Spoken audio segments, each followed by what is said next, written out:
au Congo, mais ce sont les Haïtiens qui m'ont montré le chemin de la liberté, parce que lorsque le Congo, aujourd'hui dit démocratique, accède à l'indépendance le 30 juin 1960, la Belgique tente de saboter l'indépendance de cette jeune nation. Et ce sont les Haïtiens qui vont venir par souci de panafricanisme aider le Premier ministre Patrice Lumumba qui malheureusement sera assassiné 6 mois plus tard. Ce sont les Haïtiens qui ont brisé le blocus de la France en Guinée. Ce sont les Haïtiens qui ont bloqué le blocus de la Belgique en République démocratique du Congo. Donc nous sommes redevables tous en Haïti.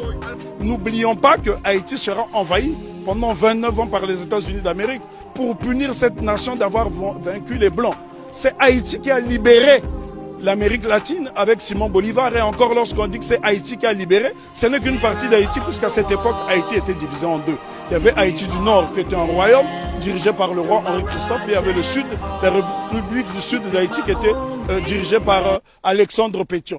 Et ce bout de terre d'Haïti du Sud va donc donner des soldats de l'argent à Simon Bolivar pour aller libérer une bonne partie de l'Amérique latine. Si vous observez les drapeaux de l'Équateur, du Venezuela, de la Colombie, vous trouverez des armoiries similaires, même les couleurs, à celles du drapeau d'Haïti. Donc c'est très important pour nous d'étudier Haïti parce que Haïti, c'est le symbole de notre fierté.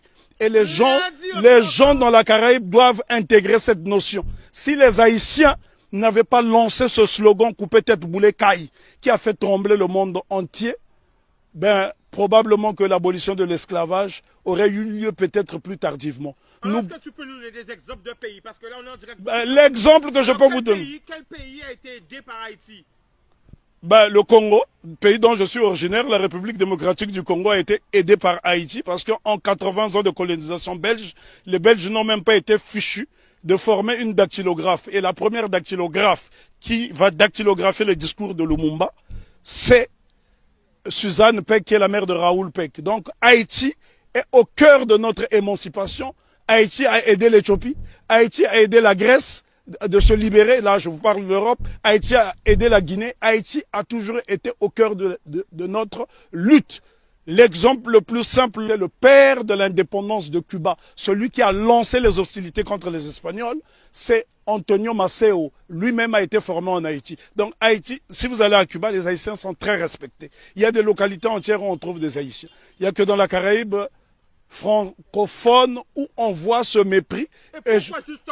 La raison est que Haïti a vaincu le maître. Et quand on a vaincu le maître, les serviteurs finissent par avoir la haine de celui qui a vaincu le maître. Parce qu'on ne peut pas comprendre que les Haïtiens et les Guadeloupéens ont le même patrimoine génétique et que ces mêmes frères et sœurs de cette partie de la Caraïbe puissent avoir du mépris pour les Haïtiens. Les Haïtiens sont ceux-là qui incarnent la noblesse.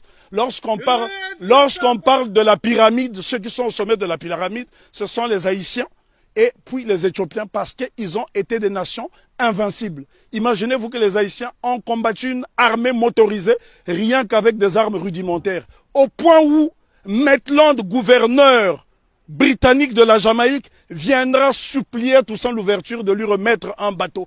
Haïti avait l'une des armées les plus puissantes d'Amérique. Et c'est un Haïtien du nom de Jean-Baptiste Pointe du Sable qui crée la ville de Chicago, qui est l'une des plus grandes villes des États-Unis d'Amérique.